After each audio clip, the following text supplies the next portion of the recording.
newspaper read, Black leaders join forces to bring Destination Crenshaw toward the finish line. Now, beyond the headline phraseology of toward the finish line, if you actually read the article, it said that Black-owned contractors are now being mobilized, major new financing is being secured, and it is anticipated that construction activities will begin within the next weeks. That statement has more hedges than a Beverly Hills mansion, more hedges than a nervous groom's wedding vows written by a divorce lawyer.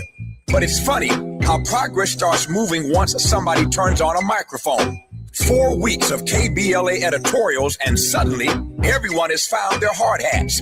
It's amazing what happens when the community starts asking questions out loud, and this is why Black media matters. We don't need more empty promises. We need a finished project.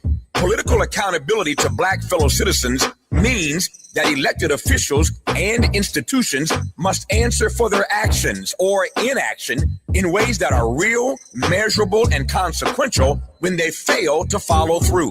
I suppose the good news here is that LA City Council President and 8th District Representative Marquise Harris Dawson is now officially on the record. But to be clear, he's also on the clock. Remember now, it is anticipated that construction activities will begin within the next weeks. We shall see.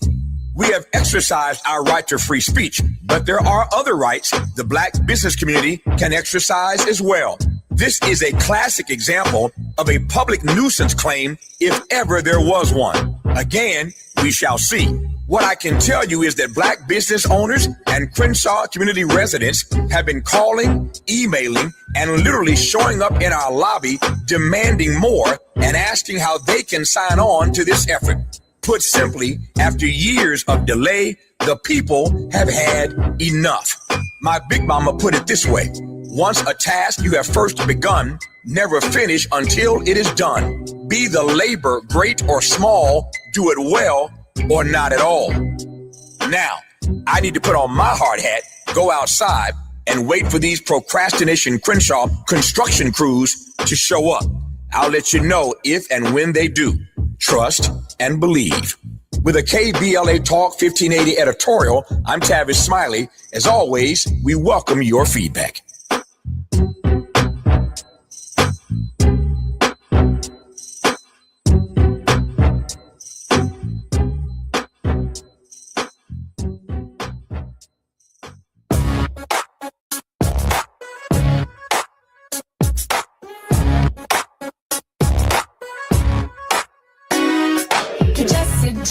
Junior show. The Jesse Jackson Junior show. The Jesse Jackson Junior show. The Jesse Jackson Junior show. Come on and talk with me. Come on and listen to me. Come on and talk with me. Come on and listen to me. KBLA. Talk 1580, download the app.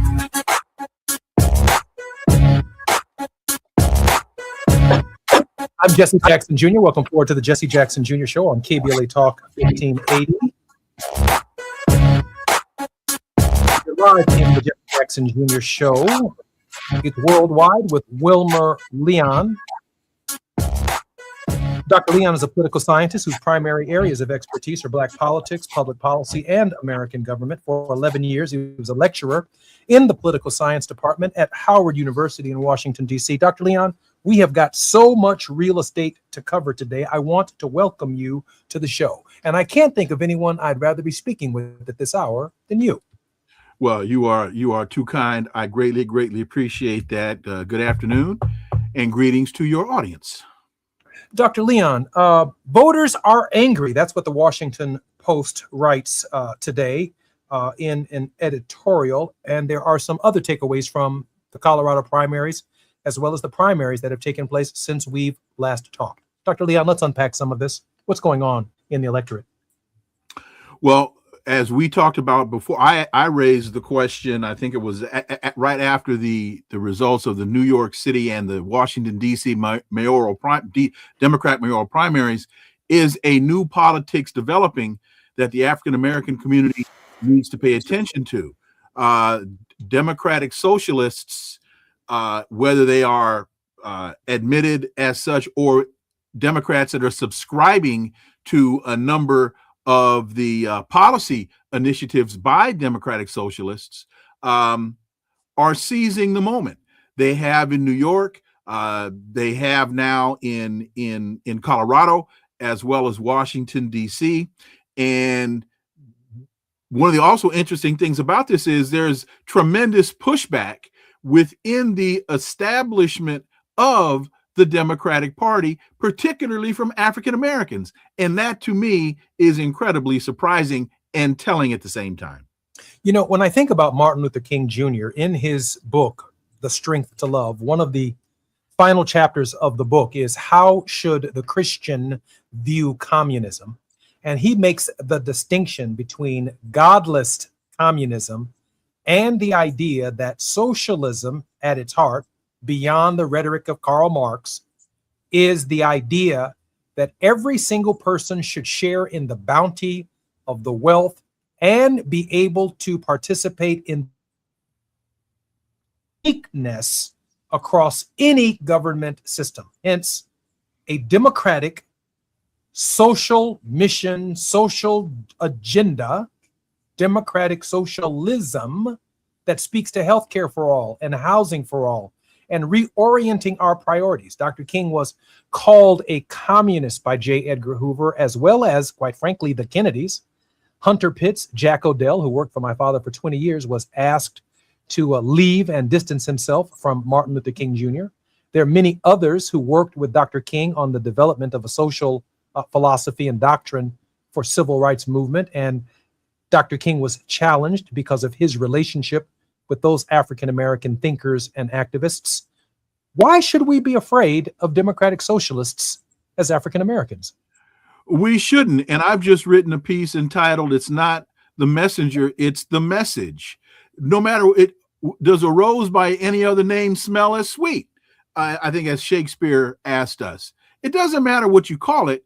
It's all about what it does. So we're talking about the redistribution of wealth. And for some reason, when the wealth of the nation is being redistributed in order to ensure that the least of us are able to sustain ourselves, somehow that's a problem. But when you give tax breaks to the wealthy so that they can generate more wealth for themselves, because we know that trickle-down economics is, as George Bush said, voodoo economics and doesn't work, somehow that's okay. I'm Jesse Jackson Jr., listening to the Jesse Jackson Jr. Show on KBLA Talk 1580. More with Dr. Wilmer Leon when we come forward. It's afternoon drive time with Jesse Jackson Jr. Only on KBLA Talk 1580. Wishing happy birthday to KBLA. 5 years old, yeah, with more that's coming your way. Congratulations, come on, y'all, let's celebrate. Happy birthday to KBLA. 5 years deep and we still going up. Built it from the ground, never real, no one else. Real talk on the air, then the truth get heard. Every day the proof getting served. He had a vision and he stayed with the plan. Now they tapped in from the beach to the land. Never back down, 7 days of the week, still going up now. We 5 years deep. Wishing happy birthday KBLA. Tommy smiling, you did it with 5 years today. Congratulations, come on y'all, let's celebrate. Happy birthday to KBLA.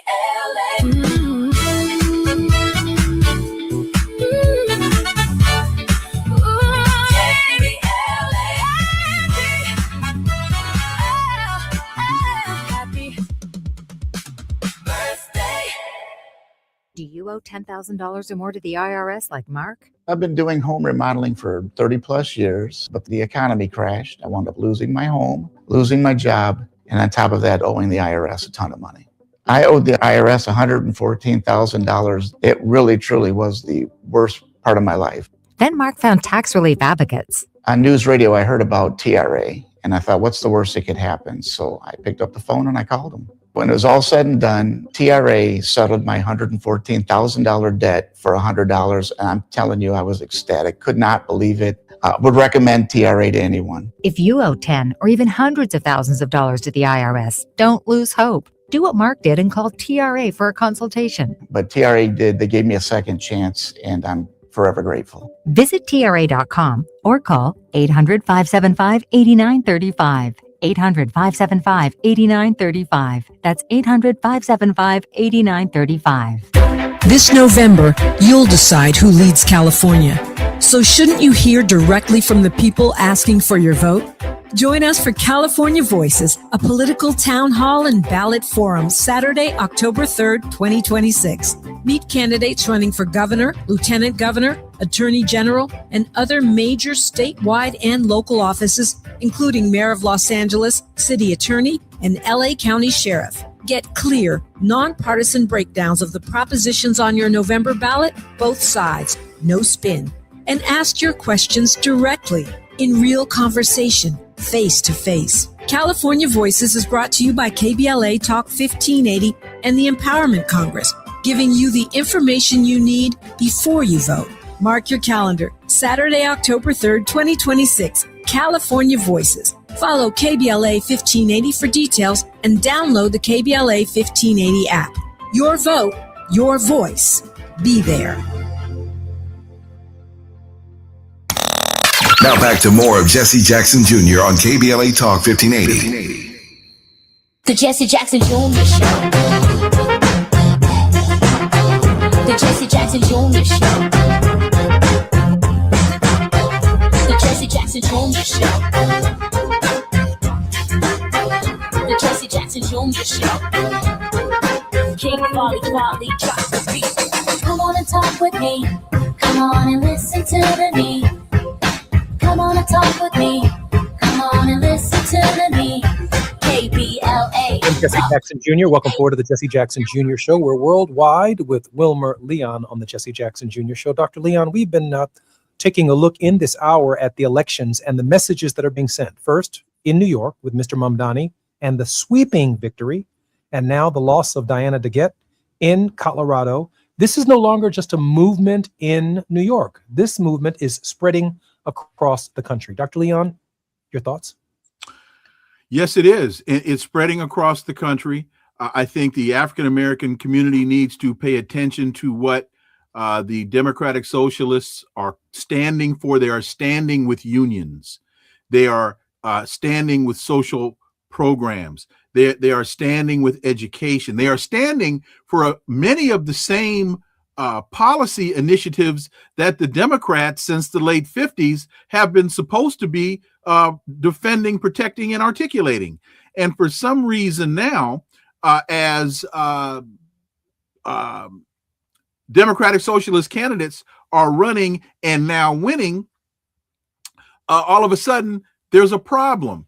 But here's one of the big things that they really don't want to discuss is the impact that AIPAC is having, and AIPAC is taking a whipping on a lot of these Democrats that are losing to Democratic Socialist candidates because these candidates are also opposing the genocide in the Zionist colony known as Israel.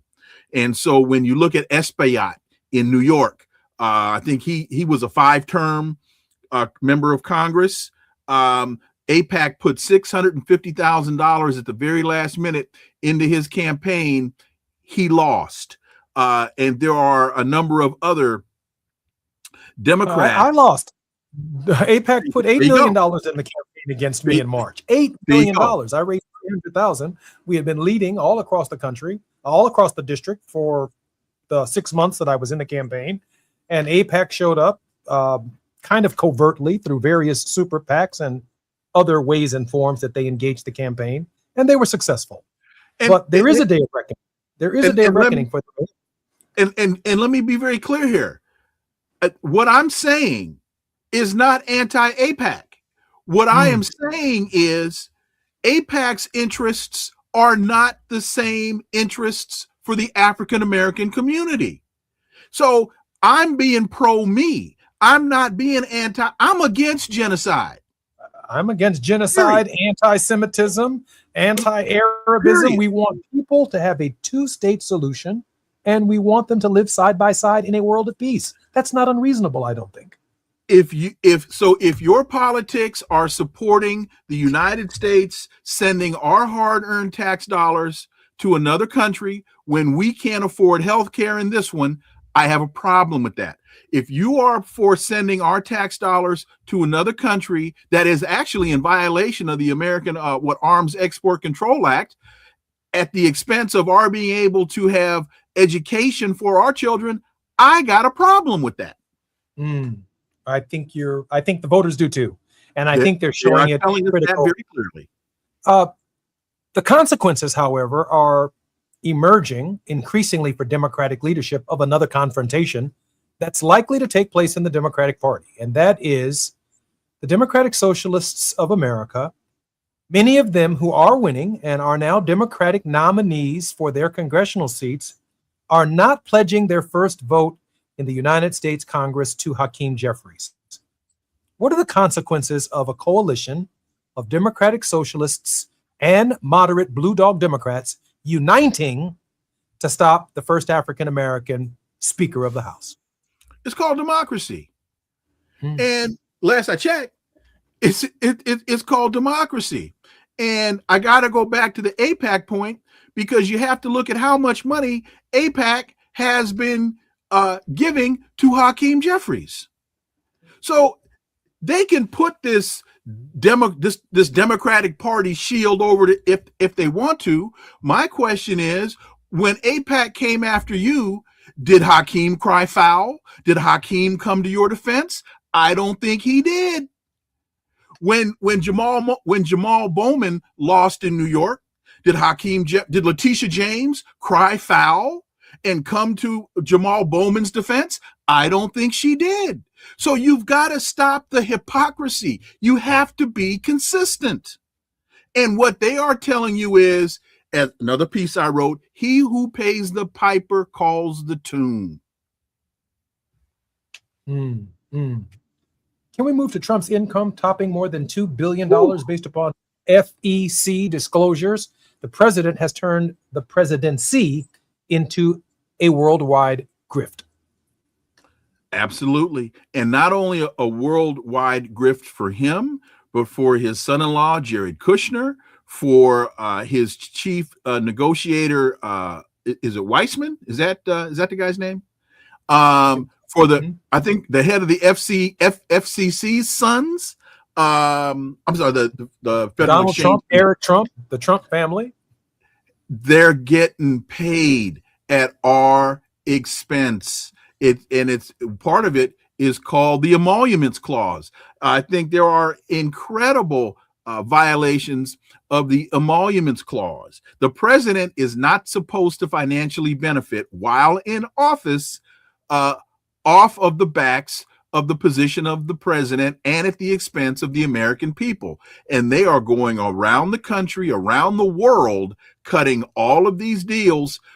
Why would who was it, Qatar, give him an airplane? What, anybody want to explain to me why that was done? Or was it Bahrain or whoever was, Bahrain or Qatar? I think it was the Qatari. Yeah, why would they give him an airplane? Which is why does he get to retire with it and return it and take it to his presidential library? That's a personal gift to the tune of $400 million to a sitting president. There's no way to shuffle that card any other different. It's a personal gift on the scale that we've not seen in 46 previous presidents combined. No one has received a gift of that magnitude.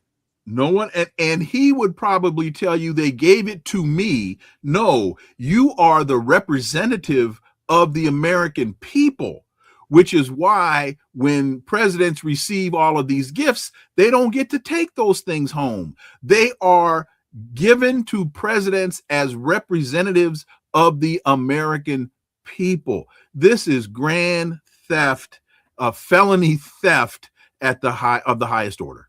And if there is a gift granted to a U.S. president, it is supposed to be turned over to the archives as part of the archival property of the people of the United States.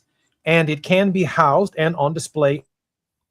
It is not for the purposes of one's personal benefit. That is more than a high crime and misdemeanor. The relationship and the grift could be impacting foreign policy. Do you believe that the president is engaging in some level of quid pro quo? Oh, there's no question. Why else would he do it?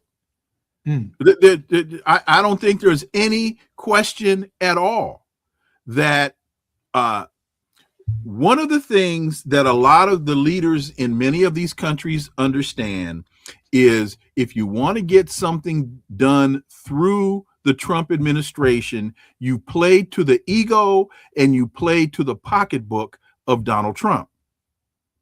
And so whether in the quid pro quo, whether the quo manifests itself immediately or manifests itself after he's left office, we know that Jared Kushner and his family are benefiting from these land deals that are being cut, from these other types of business deals that are being cut. And so, yes, I would have to say there's nothing but quid pro quo engaged in here. In these negotiations between the United States and Iran, Qatar is playing a significant role. Do you see any relationship between the announcement that was recently made by Qatar that the United States in Doha will not hold direct talks with Iran? Are they wielding that kind of power over American foreign policy? If you're asking, are the Qataris impacting this? I don't think so. I think what the Qataris were doing with that statement was they were stating for the record what the facts are, not that they're impacting the negotiations, but that Donald Trump's description of what was going to transpire was not a negotiating session that the Iranians were going to participate in. I think the Qataris were once again calling a fraud a fraud. Shouldn't the negotiation over the Strait of Hormuz be between the United States and Iran, bilateral negotiation for the purposes of resolving the conflict? What role do the Qatari play in solving or settling the current crisis? The fact that the Iranians can't trust the United States because no matter what Donald Trump says, he reneges on it immediately. And when you look at Iran, this whole issue was not an issue once the JCPOA was signed. There was an agreement. The Strait of Hormuz was open. General Soleimani was still alive. The Supreme Leader Khomeini was still alive. Everything, for all intents and purposes, was going as agreed to until Donald Trump tore up the agreement. So now Iran says, we can't trust you. You do not only do you not stick to the things you've signed, you darn sure don't stick to the things you say. So now a trusted third party has to enter into the dialogue in order to manage and to provide some level of credibility, because you can't trust what Donald Trump says. Dr. Leon, it's also clear that one of the stickling items in any negotiation for peace is the insistence that Israel withdraw its troops from southern Lebanon, meaning they are specifically leveraging any peace deal with Donald Trump's ability to get a commitment from Netanyahu to withdraw Israel back to its internationally recognized borders and boundaries. What are your thoughts about that? That demonstrates to me the power of Iran, the power of the resistance movement. And for people who just see this as Iran versus the United States and Israel, don't understand the real interest that Israel has, which is what they call Greater Israel. They're trying to take over the whole region. And those in the region are saying no. And now they have developed enough power and resources to effectively push back. I'm Jesse Jackson Jr. You're listening to Dr. Wilmer Leon. Dr. Leon is a regular contributor on the Jesse Jackson Jr. Show here on Wealthy Wednesdays. We go worldwide with Dr. Leon on Wednesdays. Dr. Leon, one of the questions that I'd like to raise in the next segment of our show, which will be coming forward in just a couple of minutes, are your thoughts about, one, the birthright citizenship case. I also want to delve a little deeper, because I've had a little bit more time to think about it, on the question of the transgendered decision and how it draws a parallel, at least from my perspective, to Dred Scott. And during the break, I raised the question with you, and I know we may have to discuss it when we come forward. I raised the question that the attack on birthright citizenship and the idea of birthright citizenship is in Section 1 of the 14th Amendment. But in the same section, separated by a period, is another sentence. And the other sentence is the language of equal protection. Personally, we saw what the court said yesterday about birthright citizenship. Trump lost 6-3 decision at the federal Supreme Court. But I think what he's really angling at, and he could not have angled at it but for the debate over immigration in the United States, I think he's really coming after equal protection under the law. To weaken equal protection under the law, first he had to weaken birthright citizenship. Again, both elements are in the first section of the 14th Amendment. Now, in order to weaken equal protection under the law, Dr. Leon, the Trump administration must now come after Brown versus the Board of Education. I'm Jesse Jackson Jr. I'm very interested in Dr. Leon's thoughts on this subject matter when we come forward on KBLA Talk 1580. More worldwide with Wilmer Leon when we come forward. It's afternoon drive time with Jesse Jackson Jr. Only on KBLA Talk 1580.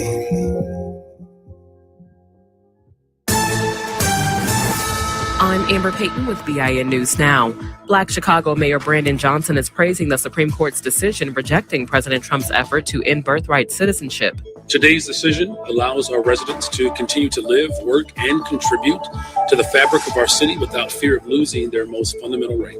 Johnson says the ruling reaffirms that every child born in the U.S. is a citizen after the court found Trump's executive order targeting the 14th Amendment unlawful. Actor Danny Glover is opening up about his Alzheimer's diagnosis. In an exclusive Today interview, the 79-year-old said he's been living with the disease for several years and knows things will continue to change as it progresses. And Serena Williams' return to singles play ended with a first-round Wimbledon loss to Australia's Maya Joint. The 44-year-old fell in 3 sets Tuesday in her first professional singles match since 2022. Williams will play doubles with her sister Venus on Thursday. Get BIN News Now on demand 24/7 on the iHeartRadio app. The Crohn's and Colitis Foundation has been at the forefront of inflammatory bowel disease research and care for over 50 years. Learn more about research, education, and support at Crohn'sColitisFoundation.org. This is the KBLA Sports Minute with Ray Richardson. Both of LA's NBA teams will not have their best player next season. The roster for the Lakers and Clippers will look a lot different after LeBron told the Lakers he wants to play with another team, and Kawhi Leonard was traded to the Toronto Raptors. The Clippers traded Kawhi for starting forwards Brandon Ingram and Grady Dick and first-round draft picks in 2027, 2031, and 2033. Kawhi, who played 7 seasons with the Clippers, turned 35 on Monday. It's obvious the Clippers want to rebuild with a younger roster. The Clippers started last season with the oldest roster in the NBA. The tennis world is hoping Serena Williams continues her comeback after losing her first-round singles match Tuesday at Wimbledon. In her first match since 2022, the 44-year-old Serena lost in 3 sets to Maya Joint of Australia. Serena is still planning to play doubles at Wimbledon with Venus. No debates, no speculation, just the info you need. That's your KBLA Sports Minute. I'm Ray Richardson on KBLA Talk 1580.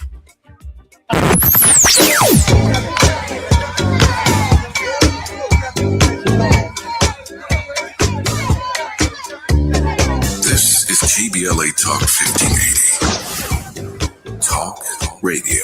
That's music to your ears. We're unapologetically progressive. KBLA Talk 1580.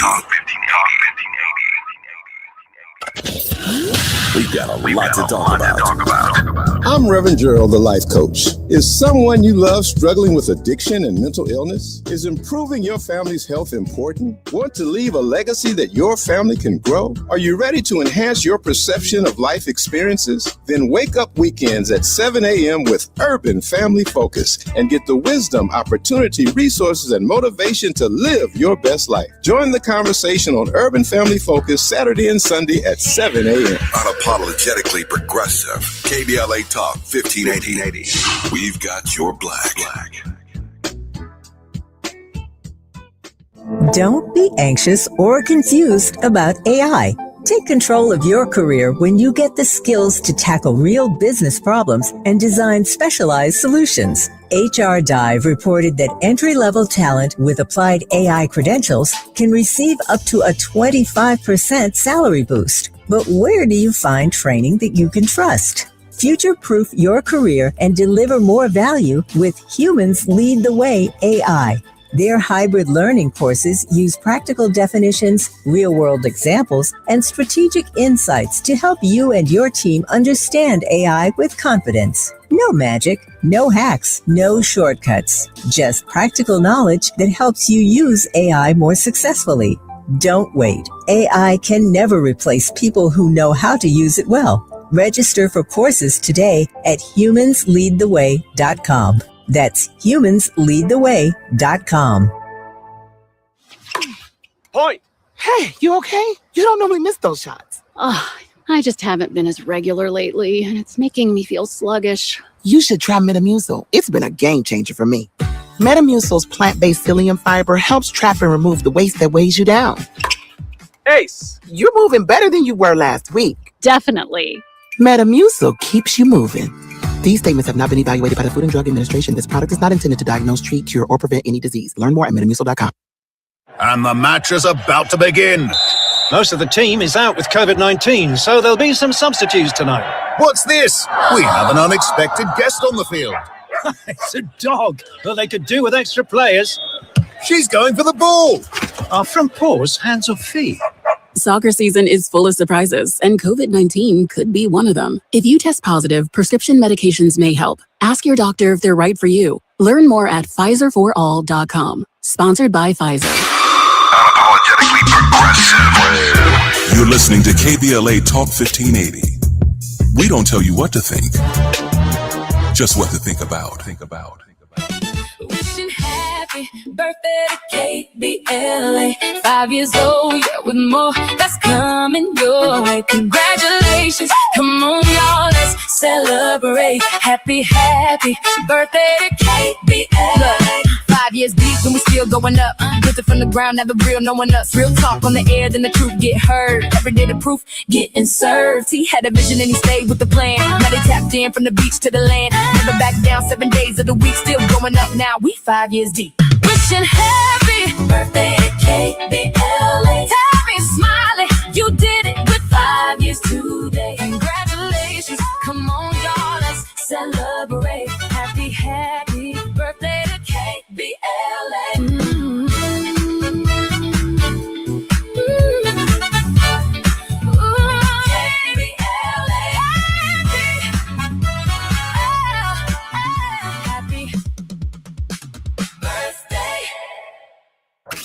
You're listening to Jesse Jackson Jr. on KBLA Talk 1580. The Jesse Jackson Jr. Show. The Jesse Jackson Jr. Show. The Jesse Jackson Jr. Show. The Jesse Jackson Jr. Show. King Quality, drop the beat. Come on and talk with me. Come on and listen to me. Come on and talk with me. Come on and listen to me. KBLA Talk 1580. I'm Jesse Jackson Jr. You're listening to the Jesse Jackson Jr. Show on KBLA Talk 1580. I'm very grateful that Dr. Wilmer Leon is my very special guest in this hour, and I'm going to ask for just a little bit of latitude before he delivers an answer to 2 questions about birthright citizenship and the parallel between Dred Scott and the transgender decision by setting the stage for this coming Saturday, July 4th. There are 157 July 4ths from Jamestown, Virginia in 1619 to July 4th, 1776. For the slave, it was just another day. From July 4th, 1776 to Gettysburg, there are 87 additional July 4ths for the American slave.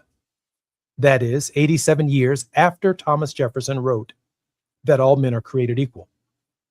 But for the American slave, it was just another day. How do we know there are 87? Because in November of that year, 1863, Abraham Lincoln would return to Gettysburg, a campaign in the Civil War between July 1st and July 3rd, where both sides, Confederate and Union, North and South, red and blue, were in a great battle in Gettysburg, Pennsylvania, July 1st through July 3rd, to determine who would define the meaning and the significance of July 4th. There are 20 years in a score. Abraham Lincoln began the Gettysburg Address by saying 87 years ago, therefore 87 years. But for the slave, just another day. Lincoln chose the 87th anniversary of the Declaration of Independence to offer a vision of a nation born again, a rebirth of the nation, rededicating itself to the principles that all men are created equal. He said, "We've come to dedicate a portion of that field as a final resting place for those who gave their lives that the nation might live. It is altogether fitting and proper that we should do this. But in a larger sense, we cannot dedicate, we cannot consecrate, we cannot hallow this ground. The brave men, living and dead, who struggled here have consecrated it far above our poor power to add or detract. The world will little note nor long remember what we say here, but it can never forget what they did here. It is for us, the living, rather, to be dedicated here to the unfinished work which they have fought here, thus so far nobly advanced. It is rather for us to be here dedicated to the great task remaining before us, that from these honored dead we take increased devotion to the cause for which they gave the last full measure of their devotion, that we are highly resolved that these dead shall not have died in vain, that this nation under God shall have a new birth of freedom, and a government of, for, and by the people, for the people, shall not perish from the earth." There are exactly 164 instances of July 4th, from July 4th, 1863 to July 4th, 2026, if you count both start and end dates. Each one of these July 4ths are different. America was and is becoming, on those 164 instances, a United States. Each July 4th is different, and its interpretation is not fixed. No July 4th celebration is the same after Gettysburg. Yesterday was a difficult July 4th celebration if you happen to be transgender. That's a fact. Their celebration will be fundamentally different. 1% of 1% of 1% of the population had their rights not protected by the Constitution of the United States, but returned to the states, just like slaves who would escape to freedom and be returned back to the plantation. The Reconstruction Amendments are responsible for that difference, and more specifically, the 14th Amendment, because it is the 14th Amendment that allows the Bill of Rights to apply to the former slave, African Americans, Native Americans, and to immigrants, including future immigrants who are naturalized, as well as to those who are entitled to birthright citizenship.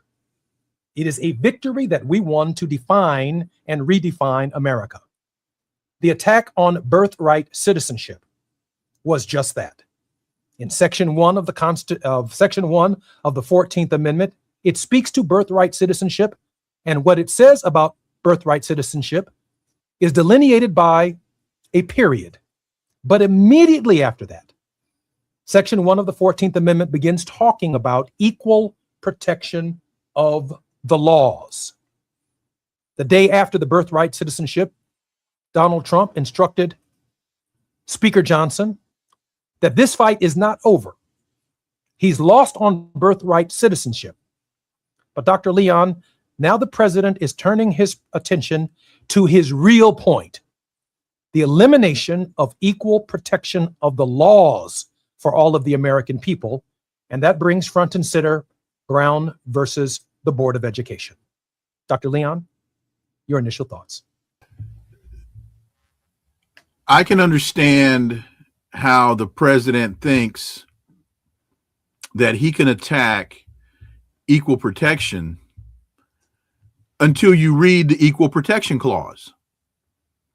Because the Equal Protection Clause reads that no state shall make or enforce any law which shall abridge the privileges or immunities of citizens of the United States.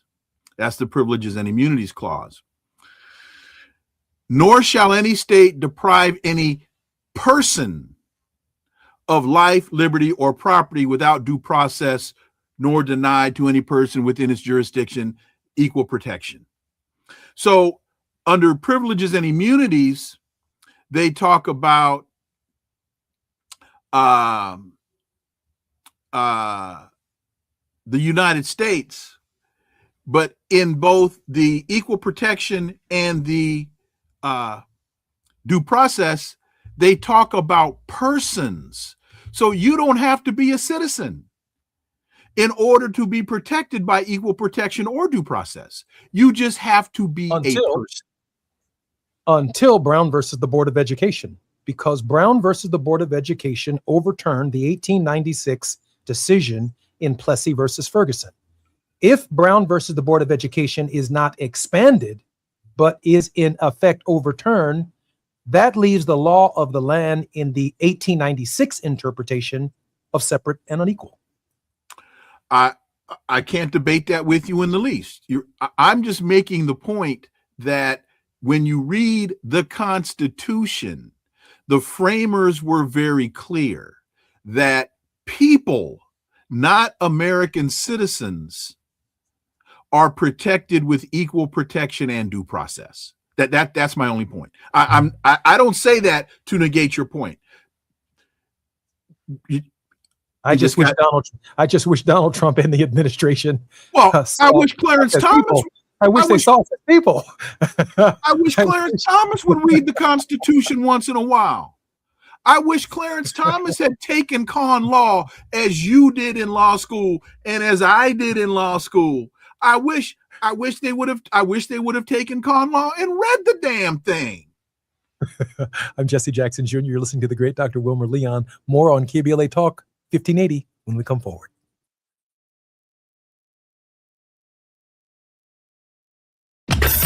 While you're stuck in traffic, we can at least bring you up to speed on the news of the day. You're listening to Jesse Jackson Jr. only on KBLA Talk 1580.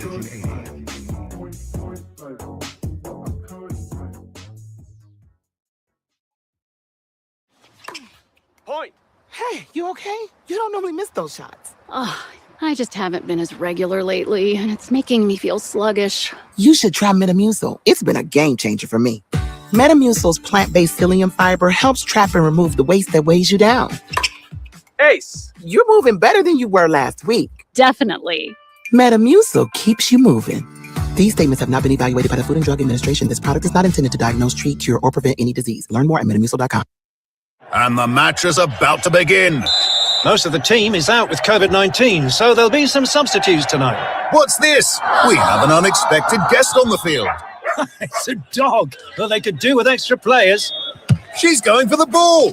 Are front paws hands or feet? Soccer season is full of surprises, and COVID-19 could be one of them. If you test positive, prescription medications may help. Ask your doctor if they're right for you. Learn more at PfizerForAll.com. Sponsored by Pfizer. Listen up, KBLA delegation. We have something you need to hear.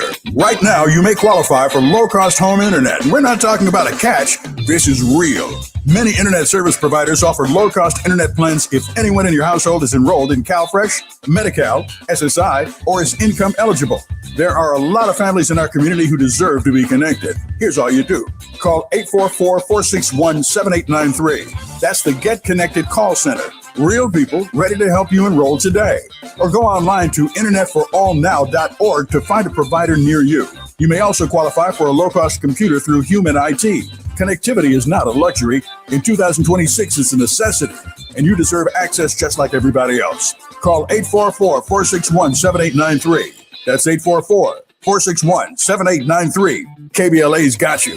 If you missed any of this, you can always go to our website at KBLA1580.com. Brought to you by KBLA Talk 1580 in partnership with the California Emerging Technology Fund, CETF. My mom has decided to learn to paint, and she's good. My dad's now into creative cuisine, and I've already put on 6 pounds. Learning new things comes with age. My mom, she started forgetting my name and what we're talking about. Forgetting well-known things doesn't. Memory loss may be a sign of Alzheimer's disease. Early detection gives you and your loved one time to plan for the future. Learn the warning signs of Alzheimer's at 10signs.org. Brought to you by the Alzheimer's Association and the Ad Council. In a world full of noise, one station keeps it real. KBLA Talk 1580, where the conversation goes deeper, the voices sound like yours, and the issues that matter most to our community take center stage. Progressive, powerful, unapologetically us. Whether you're driving through the city or tuning in from your home or office, join the public square. KBLA Talk 1580. Your home for talk that enlightens, encourages, and empowers. Listen live on our free KBLA 1580 app, on our website at KBLA1580.com, or on your radio dial at 1580 AM. Unapologetically progressive. You deserve a treat. A $10 bill credit treat. If you get an LADWP paper bill but go online to pay it, stop! Break up with your mailbox. It's time to go paperless. With paperless billing, bill reminders come straight to your inbox. You can access 7 years of past bills in your online account, and you don't have to deal with paper clutter piling up. It's a win for you, your time, and the environment. $10 bill credit for new LADWP paperless billing signups. LADWP.com/paperless. Now back to more of Jesse Jackson Jr. on KBLA Talk 1580. The Jesse Jackson Jr. Show. The Jesse Jackson Jr. Show. The Jesse Jackson Jr. Show. The Jesse Jackson Jr. Show. King Volley drops the beat. Come on and talk with me. Come on and listen to me.